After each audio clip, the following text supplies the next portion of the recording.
आपके दिल में प्रेम होना चाहिए। पत्नी के प्रति भी इतना प्रेम हो, पत्नी का दुख सुख तुम्हारा दुख सुख बन जाए, पति का दुख सुख तुम्हारा दुख सुख बन जाए, माँ बाप का दुख सुख तुम्हारा दुख सुख बन जाए, दूसरों का दर्द जब तुम्हारा खुद का दर्द बन जाता है तो प्रेम अपनी चरम सीमा को छू करके वही प्रेम से प्रकट होई भगवाना की स्थिति पैदा हो जाती है।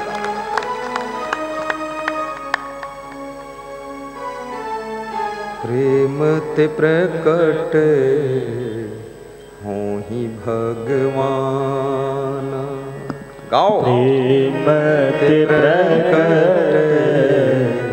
हों ही भगवान। जब प्रेम अत्यंतिक ऊंचाई को छूता है तो प्रेम अपने प्रेमी में गलती को नहीं निकालता, प्रेम अपनी गलती को देखता है कि मेरी गलती है।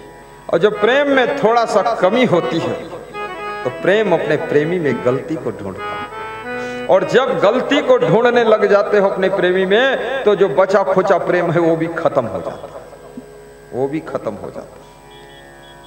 हमारे गुरु के गुरु का नाम विशाल देव था। क्या नाम था? विशाल देव। और विशाल देव के एक शिष्य थे प्रेम साहब। तो प्रेम साहब ने एक कविता लिखी है, अपने गुरु को सुनाया। जो विशाल देव ने बहुत मोटा ग्रंथ, रामायण से भी मोटा ग्रंथ है उनका। महाकवि तुलसीदास का भी चचेरा भाई ऐसा लग रहा था। भारी विद्वान विशाल साहब, इतना बुद्धिमान। सारी किताब कलम से लिखा ही नहीं और सब कविता बना दी, 56 लाइन की, कलम छुआ ही नहीं। कबीर के बारे में तो मैंने सुना है, मसी कागज छुओ नहीं, कलम गही नहीं हाथ, और 4 वेद का महत्तम कबीर मुखई जनाई बात। तो ये तो 500 साल पुरानी, 600 साल पुरानी बात हो गई। लेकिन वो विशाल साहब अभी अभी हुए हैं, थोड़े दिन पहले ही उनका शरीर शांत हुआ है, करीब 40 साल पहले डेथ हुई।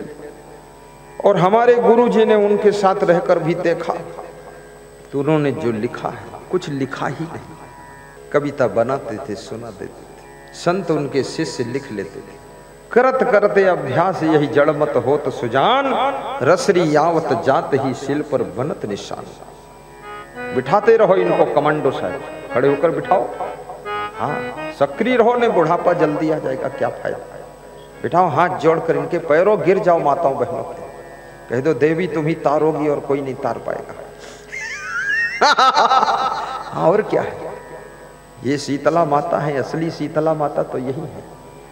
ऊपर जो शीतला माता बैठी है ना, उन्होंने अपनी शक्ति इनके अंदर प्रवेश कर दिया है। ये सब शीतला माता है, इन्हीं माताओं की कृपा है, जगदम्बा है, जगत को जन्म देने वाली है। और इधर सब ये विष्णु भगवान बैठे हुए हैं, ब्रह्मा जी बैठे हुए हैं, ये भी जगत को सृष्टि रचते रहते हैं। और मैं कौन हूं फिर? मैं ये रची हुई सृष्टि को संस्कार देता रहता हूं। और क्या है, सृष्टि तो आप रचते हो दोनों मिलके, पति पत्नी, और संस्कार देने की जिम्मेदारी मेरी है। मैं संस्कार देता हूं, इसीलिए मेरा भी जन्म हुआ है संस्कार देने के लिए। और आदमी का संस्कार अगर ठीक हो गया तो उसकी जिंदगी का आकार ठीक हो जाता है, और जिसकी जिंदगी का आकार ठीक हो गया वो पूरे जगत के आकार को ठीक करने की सामर्थ्य प्राप्त कर लेता है। इसलिए अपना आकार सुधारो आप। आकार, वो संस्कार से ही आकार सुधरेगा। द्वार पर कार हो, द्वार पर कार हो, घर घर में कार हो, लेकिन दिल में संस्कार हो। और घर के किसी सदस्य के पास में कभी ना अहंकार हो, कभी ना अहंकार हो।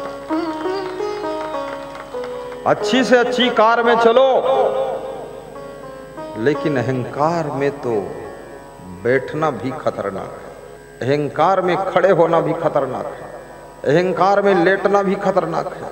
अहंकार सर्वमेवाभिमान, अभिमान सब कुछ नाश कर देता है। जैसे रावण का नाश हुआ, कंस का नाश हुआ, जरासंध का नाश हुआ,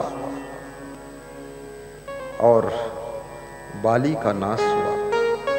अभिमान समझने नहीं देता है आपको सही बात को, ये अभिमान बहुत खतरनाक चीज है।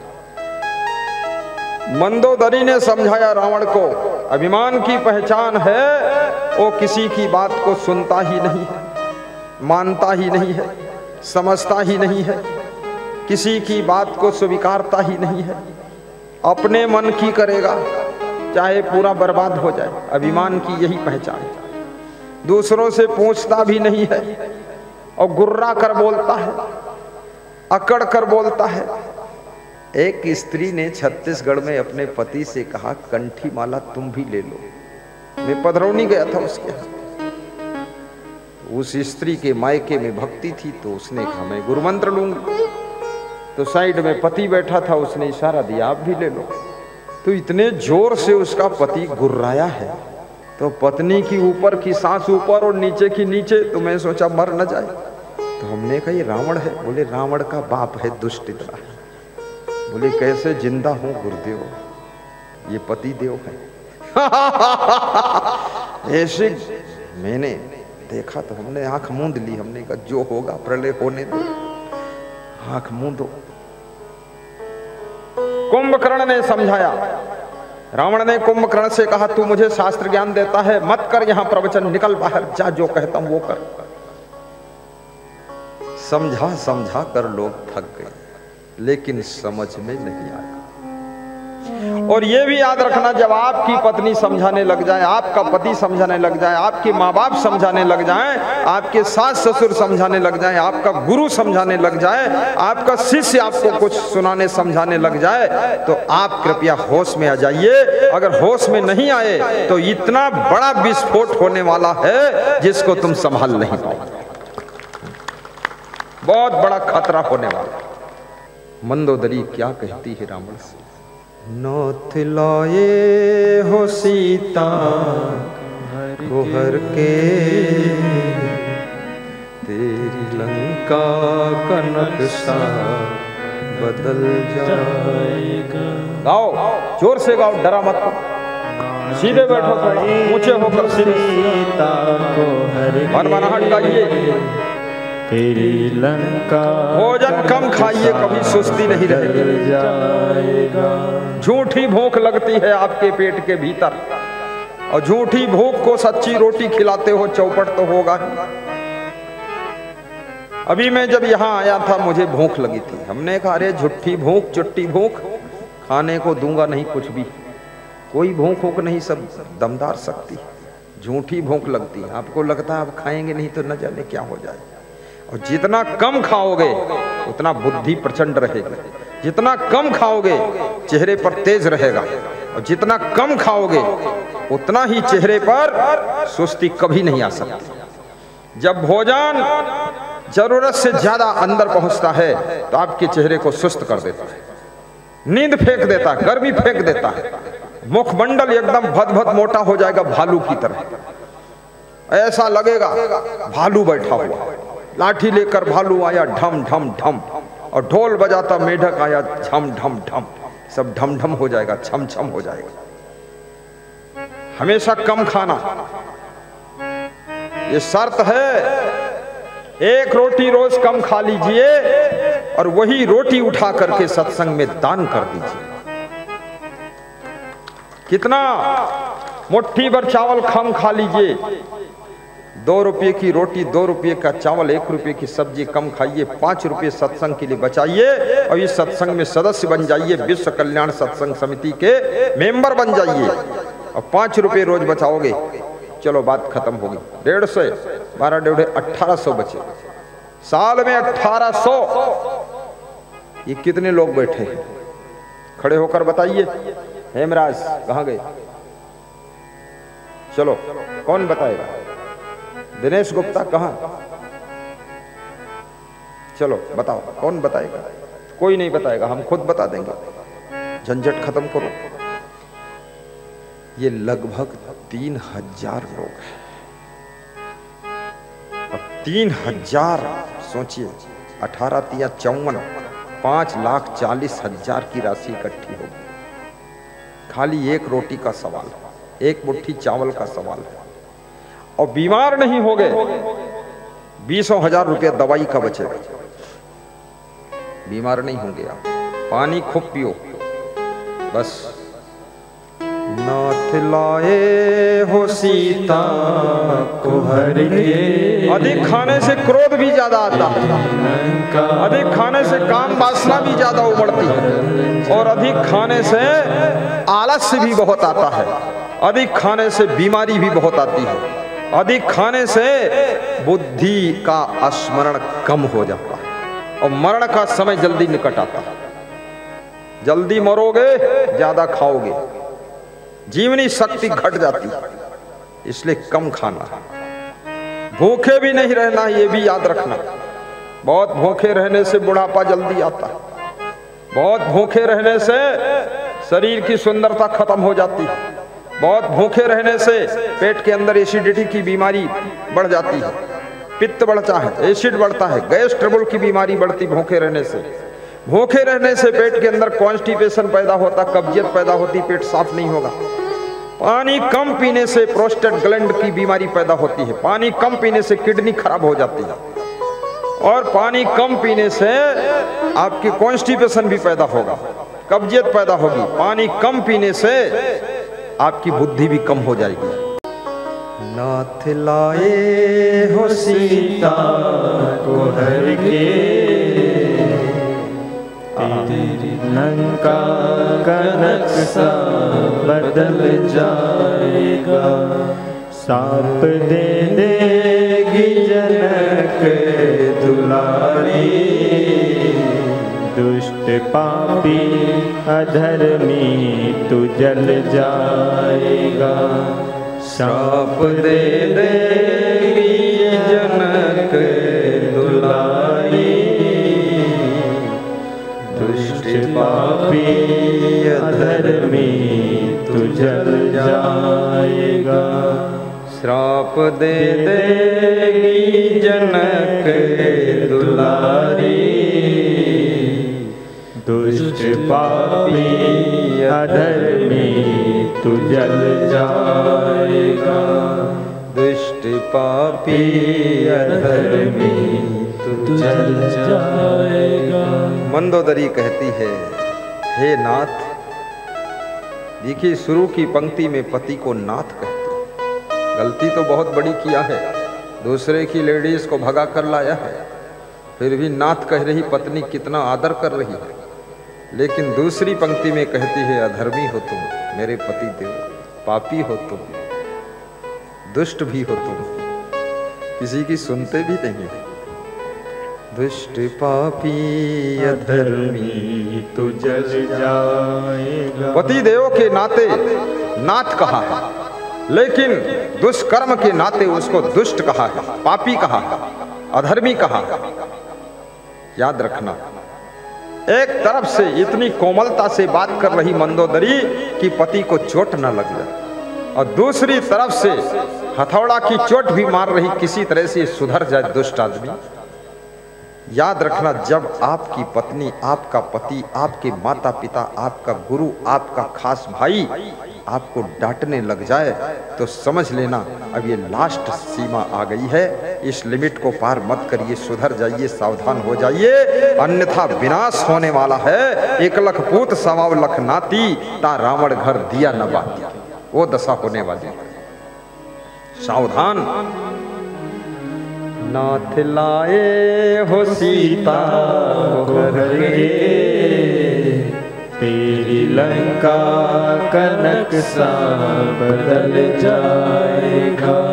साप दे देगी जनक दुलारी, इतनी बड़ी बात है। दुष्ट पापी अधर्मी, अगर पतिव्रता नारी है और श्राप दे दे, विनाश हो जाएगा। दुष्ट पापी अखंड ब्रह्मचर्य का व्रतधारी साधु है, आशीर्वाद दे दे तो फलित हो जाएगा, और श्राप दे दे तो नुकसान हो जाएगा। लेकिन शर्त है अखंड ब्रह्मचर्य का व्रत होना चाहिए, पतिव्रता नारी होना चाहिए। एक पत्नी व्रत का पालन करने वाला यदि पुरुष है, वो भी जिसके बारे में शुभ सोच लेगा तो शुभ होगा, और अशुभ सोचेगा अपने बिस्तर पर लेटे लेटे तो उसका अशुभ होना शुरू हो जाएगा। याद रखना, इससे बहुत बड़ी तेज शक्ति पैदा हो जाती है। पता है मंदोदरी को कि सीता जी में क्या शक्ति है। यदि उसने श्राप दे दिया तो ये लंका स्वाहा हो जाएगी, जल जाएगी लंका। मंदोदरी क्या कर सकती है? मात्र निवेदन और सुझाव ही दे सकती है। हाँ बजाओ बाबा, बाजा अच्छा है आपका। हमारा बाबा भी अनट्रेंड है, मैं भी अनट्रेंड हूँ। ये अनट्रेंडों की जमात आई है, तुम भी अनट्रेंड हो। इसमें बहुत अनट्रेंड श्रोता है, उसको मालूम ही नहीं कैसे बैठना है। अनट्रेंड में ही आनंद है, ज्यादा ट्रेंडिंग में और गड़बड़ है। हाँ मैंने प्रवचन करने की ट्रेनिंग कहीं ली नहीं, ना कहीं शास्त्रीय ना कहीं आचार्य पढ़ने गया संस्कृत। ऐसे ही ठीक है सब, सिंपल बात कहना है, अंतःकरण शुद्ध रखना और उसमें क्या बताना है। खाम खाम फालतू बात करनी नहीं है। और हमारे ये म्यूजिक बजाने वाले ये भी अनट्रेंड है, इन्होंने यही सीखा है। बोले कैसे बजाऊं? हमने कहा तू बटन दबाना, बजेगा तो खुद ही, तू टेंशन क्यों करता है? बोले आता नहीं। हमने कहा जहां मन हो तहाँ दबा दो, टोपो कुछ करवे करी। ये गायक संत भी ये भी अनट्रेंड है, ऐसे गाओ आनंद है और क्या। जलेबी टेढ़ी मेढ़ी होती है लेकिन कहीं से खाओ मीठी तो लगती ही है। गन्ना टेढ़ा मेढ़ा होता है लेकिन उसके रस से शक्कर ही बनती, नमक थोड़े बनता है। तो अनट्रेंड है तो भी ज्ञान तो ज्ञान है, ज्ञान थोड़े कोई टेढ़ा मेढ़ा हो जाएगा। ज्ञान तो ज्ञान है, ज्ञान का रिश्ता कोई ट्रेनिंग से नहीं, ज्ञान पढ़ने लिखने से होता भी नहीं। ज्ञान का जन्म आचरण के गर्व से होता है। जिसका आचरण ठीक है वो जो बात बोलेगा वो सब बात ज्ञान की बात बन जाए। आचरण ठीक होना चाहिए।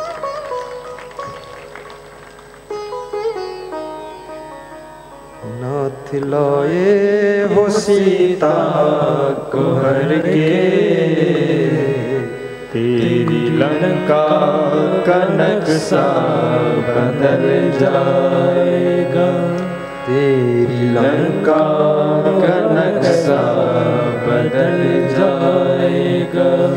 श्राप दे देगी जनक दुलारी, दुष्ट पापी अधर्मी तू जल जाएगा। दुष्ट पापी अधर्मी तू जल जाएगा। पृथ्वी डगमगाएगी सारी और जग में हो जाएगा प्रलय। हे नाथ, हे मेरे पति देव रावण, जाएगी सारी और हो जाएगा जग में प्रलय। कब? आह निकली जो सीता के मुख से, आह निकली जो सीता के मुख से। देख आकाश का दिल दहल जाएगा। आह निकली जो सीता के मुख से, देख आकाश का दिल दहल जाएगा। नाथ लाए हो सीता को हर के, तेरी लंका का नक्शा बदल जाएगा। तेरी लंका का नक्शा बदल जाएगा। तेरी लंका का नक्शा बदल जाएगा। व्यास गादी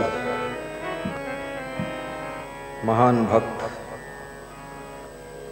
मंझोली अनूपपुर जिला के मुख्य आयोजक पधारी हुई पूरन जी चंद्रा खड़े हुए, श्री दया चंद्रा जी,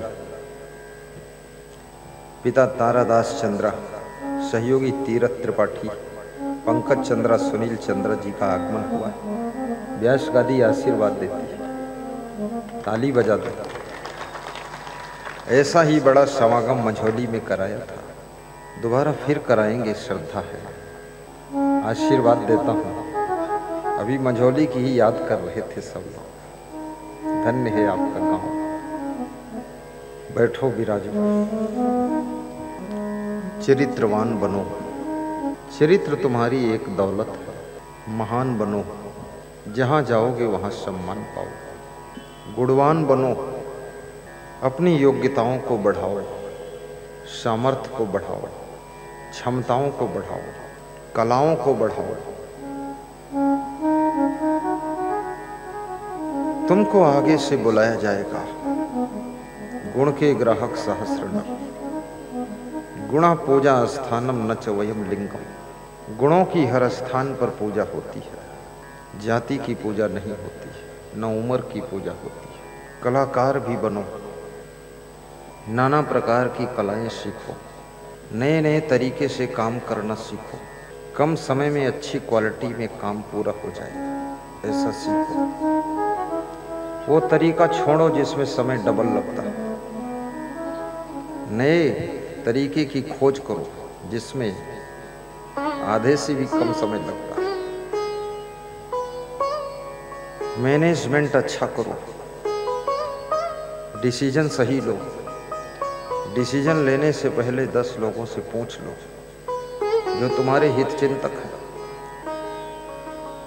क्योंकि फैसला आपका, आपकी सामर्थ्य और आपकी शक्ति और आपकी मेहनत को गलत फैसला व्यर्थ कर देता है।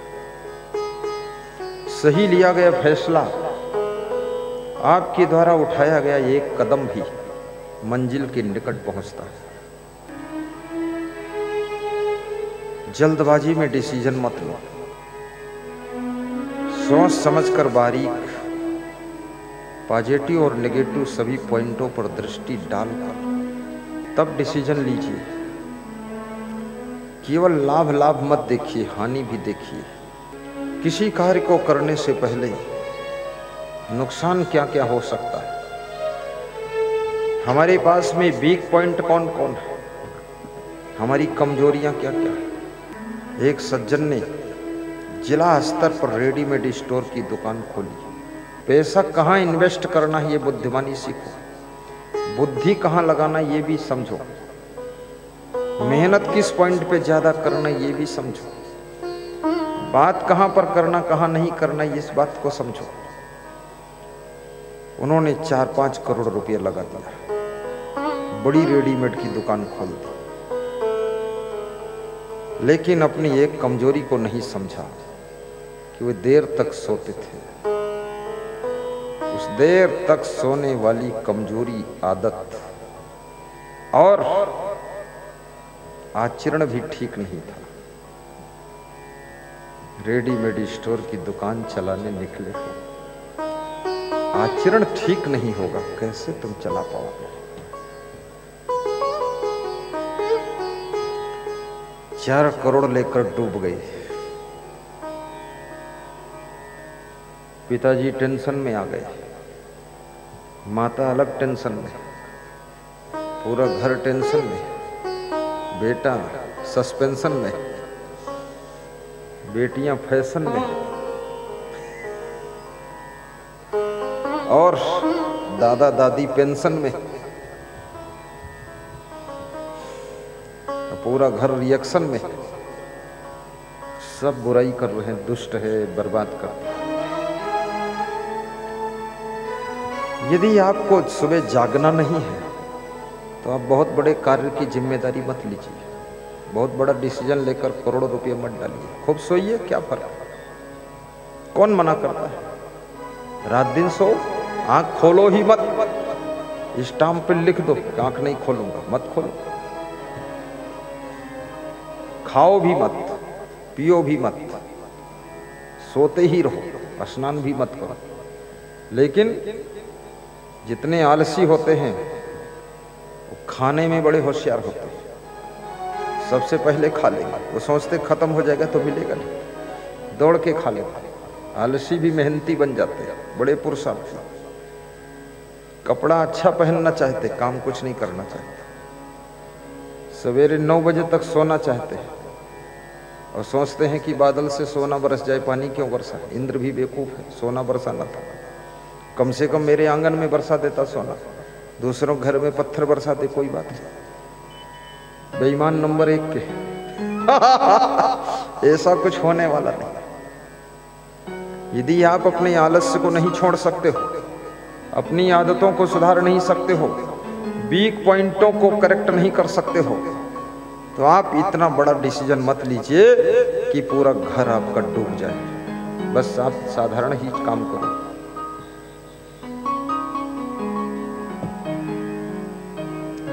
शरीर के लिए भी जागो, शरीर को बीमार मत होने दो, थोड़ा सा व्यायाम भी करो। देश का प्रधानमंत्री 4:45 पर उठता है, उठ करके फट से 15 मिनट में फ्रेश होता है। उसका बाथरूम ऐसा नहीं कि जिसमें टोंटी में पानी ना आए। तुम्हारे बाथरूम में टोंटी ही नहीं है, टोटी नहीं है, और टोटी है तो पानी नहीं, और पानी है तो उसमें साबुन नहीं, और साबुन है तो बाल्टी और जग नहीं, और बाल्टी जग था उठा के कहीं दूसरी जगह कोई रख दिया, उसी में तुम्हारा टाइम बर्बाद हो जाएगा। आधा घंटा बाल्टी ढूंढते रहोगे, चिल्लाते रहोगे साबुन कौन ले गया, तुम्हारी वाइफ उधर से चिल्लाएगी उसी में धरा था देखो कौन ले गया, और छोटा बच्चा उठा के साबुन बाहर रख दिया, साबुन ढूंढो तो तुम्हारा टाइम तो इसी में बर्बाद होता है। न कटोरी ढूंढे मिलती, न चम्मच ढूंढे मिलता, न चाकू ढूंढे मिलता। अगर तुम मांग लो अचानक कैंची लाओ कपड़ा काट रहा है, कपड़ा काटने में लगेगा 1 सेकंड, और कैंची ढूंढने में लग गया आधा घंटा, कैंची नहीं मिली। तो कितने लोग तो दांत से काट देते, और कितने लोग कहते अब चक्कू नहीं मिला, कैंची नहीं मिली, तब लाओ रगड़ दो कहीं लोहम काट दो। ये हालत है, बुद्धि नहीं, विवेक नहीं, उल्टा पलटा काम। जहाँ सामान रखते हैं याद ही नहीं, आज यहाँ रखते कल वहाँ रखते, परसों कहाँ रखते, कोई ठिकाने नहीं, टाइम बर्बाद होगा। प्रधानमंत्री का बाथरूम ऐसा नहीं है, सब रेडी है एकदम। 24 घंटे कर्मचारियों की ड्यूटी 3 ट्रिप में होती है, एकदम सुपर क्वालिटी, सब कंप्लीट रहता है। बिस्तर भी रेडी है, जब तक वो फ्रेश होता है ना, 2-2 बिस्तर रहते हैं। अगर इस बेडरूम से उठा है तो दूसरे बेडरूम में फिर फ्रेश होकर आएगा, इसकी सफाई इधर होगी तब तक नहीं। इसमें कोई नौकर खुरच रहा है, झाड़ू लगा रहा है, झंझट फालतू, टाइम बर्बाद हो जाता है। सबसे कीमती समय 45 मिनट पैदल चलते हैं फ्रेश होने के बाद, उसके बाद में बैठकर थोड़ा अखबार पढ़ते हैं, फिर योगा कर लेते हैं आधा घंटे, चाय पी लिया, स्नान किया, ऑफिस में पहुंच गए, ऑफिस से निकले, भोजन कर लिया, फट से उड़ान भर दिया। कहाँ जाना? New Zealand, Thailand, Poland, Holland. और तुम ऐसी उड़ान भरते हो कि चौहाई टोला से उड़ते हो, चौहाई टोला में ही गिरते हो। कोई उड़ान पोड़ान नहीं, न व्यायाम, न पैदल चलना।